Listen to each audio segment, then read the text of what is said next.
ఈ శ్రావణ మాసంలో మీ ఇల్లంతా సకల సంపదలతో కలకల్లాడాలని అనుకుంటున్నారా? ఈ మాసంలో జరిగే స్వర్ణలక్ష్మి విశేష హోమంలో పాల్గొనండి. శ్రావణ మాసం పూజల మాసం. శ్రావణ మాసాన్ని నభోమాసం అంటారు. శ్రావణ భాద్రపదాలు వర్ష ఋతువు కాబట్టి ఇలాంటి పేరుతో చెప్తారనమాట.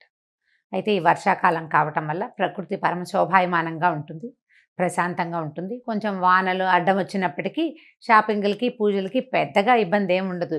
మన దారిని మనం చేసుకుంటూ ఉండొచ్చు. శ్రావణ మాసానికి ముందు వచ్చిన ఆషాఢంలోనే దక్షిణాయనం ప్రారంభమైంది. దక్షిణాయనం ఉపాసనా కాలం, పూజలు ఎక్కువ చేయాల్సిన రోజులన్నమాట ఇవి. ఇదివరకటి కాలంలో ఏం చేసేవారో కానీ ఇప్పుడు మాత్రం మనం కొన్ని సంవత్సరాలుగా, అంటే కనీసం ఒక 100 సంవత్సరాల నుంచి అనుకోండి, మనకు తెలిసినంత మటుకు మన అమ్మమ్మలు నాయనమ్మలు కూడా ఈ వరలక్ష్మి వ్రతము మంగళగౌరి వ్రతము చేసుకుంటూనే ఉన్నారు, మనకు తెలుసు కదా. అయితే ఈ పూజలు చేయగలిగేటువంటి ఈ రోజుల్లో పూజ ఎవరికి చేయాలి, అసలు పూజ ఎందుకు అనే దాని మీద కొంచెం ఆలోచిద్దాం. శ్రావణ మాసం లక్ష్మీ మాసం అని చెప్పుకుంటాం కదా. శ్రావణము అంటే శ్రవణ సంబంధమైనది. ఈ శ్రవణము అనేది వెంకటేశ్వర స్వామి జన్మ నక్షత్రం. కలియుగంలో కలవు వెంకటనాయక అంటారు. కలియుగానికి వెంకటనాయకుడే ప్రధాన దైవం. ఆయన నామ సంకీర్తన వల్లే చాలా పాపాలు తొలగుతాయి, కర్మ సంచయం జరుగుతుందని, కర్మశేషం మిగలకుండా పోతుందని, మనం ఏ కర్మలైతే ఇంతకు ముందు చేసుకున్నామో, ముందు జన్మల్లో చేసామో వాటి నుంచి కొంత విముక్తి లభిస్తుందని ఆ కొండ ఎక్కటము, స్వామిని తలచటం వల్ల అని బాగా నమ్ముతాం మనం. అయితే స్వామివారి జన్మ నక్షత్రమైన ఈ శ్రవణ నక్షత్రానికి సంబంధించినటువంటి శ్రావణ మాసము లక్ష్మీ అమ్మవారికి అత్యంత ప్రీతిదాయకమని చెప్పబడుతుంది. లక్ష్మితో పాటుగా మంగళవారాలు మంగళ గౌరీ వ్రతాన్ని కూడా ఈ కాలంలో చేసుకుంటాం. అయితే లక్ష్మీదేవి అనగానే ఏమిటి లక్ష్మీదేవి స్వరూపం? లక్ష్మీదేవి భర్తని అనుసరించి ఉంటుంది. అనుసరించి అంటం కంటే నిత్యానపాయనిగా ఉంటుంది. ఆయన్ని వీడి ఉండదు, భర్తతోటి కలిసే ఉంటుంది. ఇప్పుడు అత్యంత శక్తివంతుడు, ప్రపంచ నిర్మాణ సారథి, ప్రపంచాన్ని నడిపేటువంటి వాడు అయినటువంటి భగవంతుడైన శ్రీమన్నారాయణుడి సతీమతి అయినటువంటి లక్ష్మీదేవి ఆయనని వదిలిపెట్టి ఉండదు. ఆయన యొక్క శక్తి లక్ష్మీదేవే అని చెప్పాలి మనం. భగవంతుణ్ణి నడిపించేదే లక్ష్మి. భగవంతుడు మనని నడిపిస్తాడు. మనని నడిపించే భగవంతుని యొక్క నడక శక్తి అయినటువంటి లక్ష్మీదేవిని నిత్యము అర్చించడము చాలా శుభస్కరము, అత్యద్భుతమైన విషయం. అయితే ఇప్పుడు లక్ష్మీదేవి అనగానే మనకు ఒక రూపం, ఒక ధ్యానం వస్తుంటుంది. చక్కగా పద్మాసనం వేసుకుని ఎర్రటి తామర పువ్వులో కూర్చుని ఉంటుంది. చేతుల్లో నుంచి ఇలా ధనరాశులు చేతిలో నుంచి రాలుతున్నట్టు, పక్కన 2 ధనపు కుండలు పెట్టి వెనకాల 2 ఏనుగులు ఆమెను అర్చిస్తున్నట్టుగా అట్లా మనకి గుర్తొస్తుంది. లక్ష్మీదేవి అనగానే ధనం చేత్తో వేసేది, ఓ చెయ్యిలాగా ఒక చెయ్యిలాగా ఉంటుంది, చేతిలో నుంచి పడిపోతుంటే ఇందులో నుంచి ప్రసాదంలాగా మనకి డబ్బు వచ్చేస్తున్న భావన వస్తుంది. డబ్బు, ధనము అది ఇచ్చే దేవత లక్ష్మీదేవి. కానీ లక్ష్మి అంటే ధనం కాదండి. లక్ష్మి అంటే శ్రద్ధ, లక్ష్మి అంటే వృద్ధి. ఎక్కడైతే శ్రద్ధ ఉంటుందో అక్కడ వృద్ధి ఉంటుంది అని చెప్పబడుతుంది. శ్రద్ధకి ఎంత చిన్న చిన్న విషయాల్లో అయినా శ్రద్ధ కావాల్సిందే. మన ఇంట్లో ఓ సూదుంది, మనకు చీర జరిగింది, కుట్టుకుంటాం, మన సూదేనని కసకసా చేసేస్తామా? చెయ్యము. శ్రద్ధగా చేయాలి. అప్పుడు చెయ్యి తెగదు, చేతిలో గుచ్చుకోదు, వస్తువు సజావుగా అవుతుంది మనం చేస్తున్న పని. ప్రతి విషయంలోనూ ఇటువంటి శ్రద్ధే కావాలి. చూడండి, ఒక అరటిపండు తింటున్నాం, అరటిపండు జారి కింద పడిపోయింది, కళ్ళకత్తుకుని తీసి నోట్లో వేసుకుంటామా? కింద పడిపోయిందని పడేస్తాం. అదే ఒక 100 రూపాయల నోటు, ఒక రూపాయి బిళ్ళ కనీసం కింద పడింది అనుకోండి, ఏం చేస్తాం? బురదలో పెడితే కడుక్కుంటాం. కాగితం కనుక బురదలో పెడితే అలాగా తుడుచుకుంటాం, కళ్ళు కత్తుకుంటాం, అమ్మో మాలక్షమ్మ కోపం వస్తుంది అని. ప్రతిదాన్ని ఇదే శ్రద్ధగా తీసుకోవాలి. నీ యందు ఉన్న శ్రద్ధే లక్ష్మీ అనుగ్రహం. మనకి ప్రతి విషయంలోనూ లక్ష్మీదేవి అనుగ్రహం కావాలి. ఎక్కడెక్కడ కావాలి చూడండి. తెల్లవారి నిద్ర లేవడానికి అక్కడి నుంచి మొదలు పెడితే ప్రతి విషయం, ప్రతి దాంట్లోనూ నీకు ధైర్యం కావాలి, దానికి లక్ష్మీదేవి అవసరం. నీకు జ్ఞానం కావాలి, విద్యాలక్ష్మి అవసరం. నీకు ధనం కావాలి, ధనలక్ష్మి అవసరం. ధాన్యం పంటలు పండిస్తున్నావు, ధాన్యలక్ష్మి అవసరం. మన దగ్గర 4 ఆవులు ఉన్నాయి, పాడి పంట వృద్ధి చెందాలి, అక్కడ కావాల్సిన లక్ష్మి గోలక్ష్మి, గోమాలక్ష్మి. ఆవిడ సహకారం ఉండాలి. ధాన్యలక్ష్మితో పాటు పంటలు బాగా పండాలంటే సస్యలక్ష్మి కావాలి. ప్రతి చోట ఉండే సమృద్ధి సరి అయినదే లక్ష్మీ అవతారం. అటువంటి లక్ష్మిని సాకారంగా పూజించేందుకే ఈ శ్రావణ మాసాన్ని నిర్ధారించారు.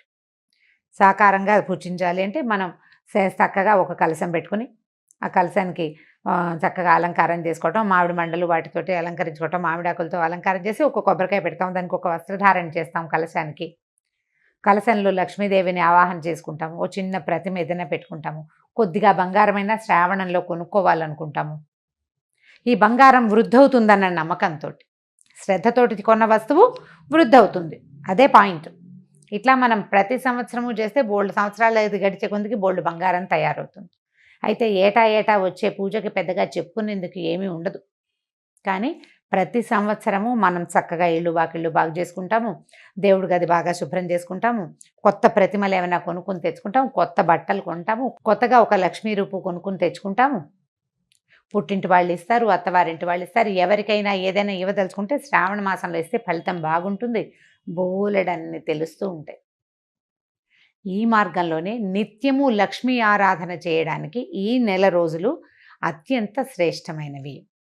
విశేషమైన ఆరాధన చేయగలిగే వాళ్ళు, చక్కగా వస్త్రాలంకరణ చేసి రూపులు కొనుక్కుని చేయగలిగిన వాళ్ళు చేసుకోవచ్చు. ఒకవేళ చేయలేని వాళ్ళు ఏం చేయాలి? లక్ష్మీ ఆరాధనకి మన ఇంట్లో ఉన్న పాత పటం కూడా పనికొస్తుంది.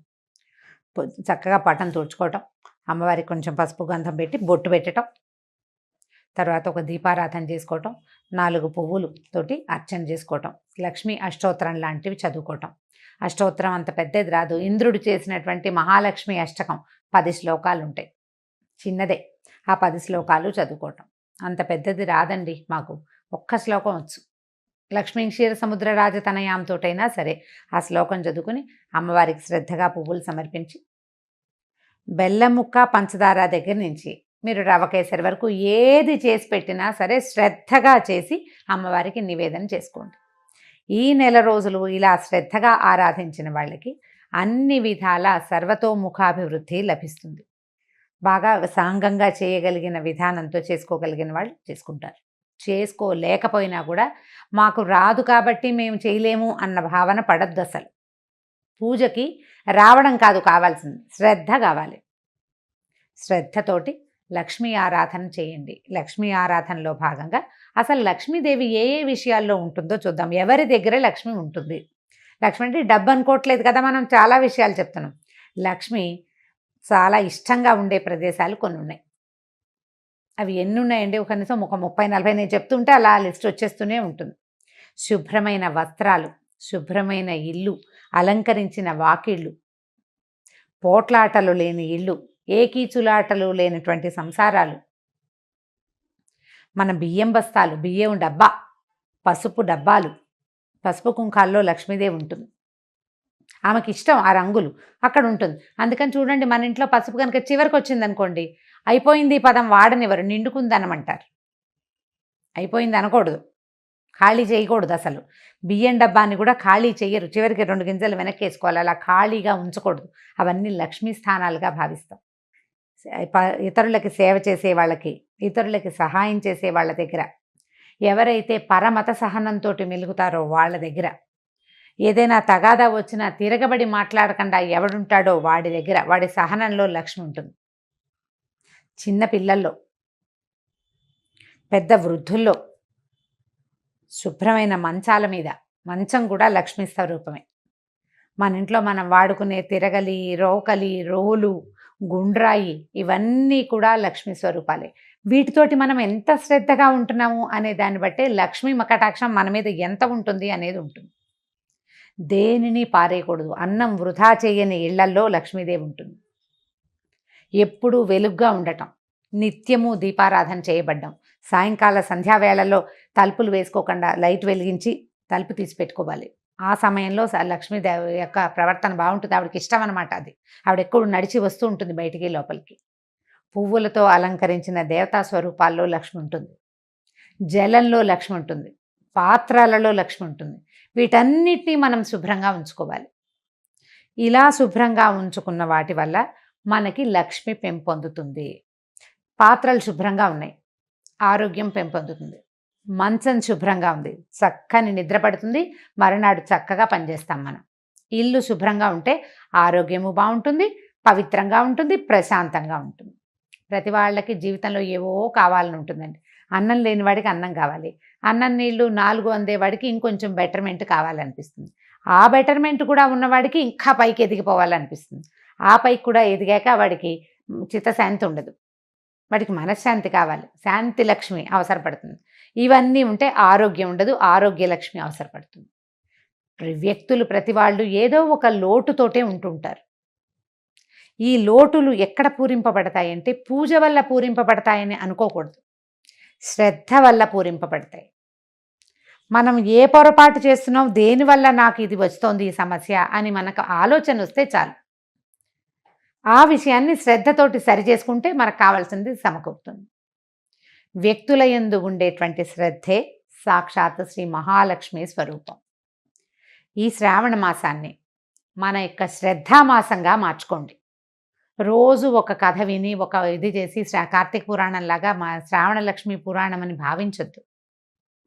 ఇవి నెల రోజులు మీరు శ్రద్ధగా కనుక ఉంటే, శ్రద్ధగా ఉండటం మీకు అలవాటైపోతుంది. ప్రతి విషయంలోనూ ఏ పని చేసినా శ్రద్ధగా చేయాలి. పోట్లాడినా కూడానా అని అడగండి, పోట్లాడకూడదు. పోట్లాడద్దు, కొట్లాడద్దు, కీచులాడద్దు ఎవరితోటి. తగాదా వచ్చే పరిస్థితిని అసలు రానివ్వకుండా ఉంచుకుందాం. ఈ నెలని శ్రద్ధామాసంగా భావించి ఈ నెల రోజులు ఒక దీక్షలాగా దీన్ని చేపట్టండి. ఆ తర్వాత మన ఇళ్లలో సమస్యలు తగ్గిపోతాయి. అత్తగారులతోటి కానీ, భర్తలతోటి కానీ, ఆడపడుచులతోటి కానీ, పిల్లలతోటి కానీ సమస్యలు ఉండవు. ఒకవేళ మనం ఆఫీస్లో పనిచేస్తుంటే ఆఫీసు వాళ్ళతోటి కూడా మనకు సమస్యలు తగ్గిపోతాయి. శుభ్రత, జాగ్రత్త పెరిగితే ఆరోగ్యం పెంపొందుతుంది. మీరు రోజంతా ప్రశాంతంగా ఉండి శ్రద్ధగా ప్రశాంతంగా ఉండడానికి ప్రయత్నం చేస్తే ఆరోగ్య సమస్యలన్నీ తగ్గుతాయి. చిత్తశాంతి ఆటోమేటిక్గా వచ్చేస్తుంది. ప్రయత్నించి మొత్తం మామ్స్ అందరూ కనుక దీనికోసం ట్రై చేస్తే ఆటోమేటిక్గా డాడ్స్ అండ్ కిడ్స్ ట్రై చేస్తారు. తప్పకుండా ప్రయత్నించండి. కనీసం అయ్యో ఇవాళ చేయలేకపోయాను రేపైనా చేద్దాం అని అనుకోండి. ఇవాళ పోట్లాడేసేయాల్సి వచ్చింది, లేదా గొడవ పడాల్సి వచ్చింది, లేదా ఏదో వస్తువు పడిపోయింది, పగిలిపోయింది, పాలు విరిగిపోయినాయి, ఇలా అజాగ్రత్తలు బోల్డన్ అవుతాయి కదా. వాటన్నిటినీ సరి చేసుకునేందుకు ట్రై చేయండి. ఇవాళ పొద్దున్న నుంచి మనం ఆలోచించాలి. పాలు పొంగిపోకూడదు, జ్ఞాపకం పెట్టుకోండి.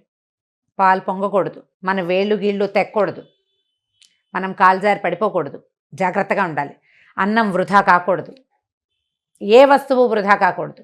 జాగ్రత్తగా శ్రద్ధగా కనుక చేస్తే ఈ శ్రావణ మాసం తాలూకు ఎఫెక్టు సంవత్సరం అంతా ఉంటుందండి. ఇది పూర్తిగా మన జీవితాలని బాగు చేస్తుంది. మీరు కనుక విద్యార్థులైతే ఏదైనా చదువుకుంటుంటే, హౌస్ వైఫ్స్గా ఉండి కూడా చదువుకుంటాం కదా, నేను కూడా చదువుకుంటూ ఉంటాను ఎప్పుడు. చదువుకునే వాళ్ళు శ్రద్ధగా చదవటం, ఒక సమయ పాలన చేయటం, సమయ పాలన యందు కూడా శ్రద్ధ కలిగి ఉండటమే ఈ మాసం మన మోటో. అదే మన స్లోగన్. శ్రావణాన్ని శ్రద్ధగా మార్చుకోండి, దానికోసం ప్రయత్నం చేయండి. ఈ మాసంలో చేయవలసిన చిన్న పూజలు అవి వ్రతాలు ఉన్నాయి కదా, ఎవరి వ్రతాలు పూజలు చేసుకుంటారు. శ్రావణ మంగళవారము శుక్రవారము కూడా మిమ్మల్ని మళ్ళీ కలుసుకోవడానికి ప్రయత్నం చేద్దాం. అయితే ఈ శ్రావణ మాసం సోమవారంతో మొదలవుతుంది. ఈ సోమవారం విధి విధానం ఏమిటో కూడా మళ్ళీ చెప్పుకుందామండి. శ్రావణాన్ని శ్రద్ధగా ఆచరించండి. నమస్కారం.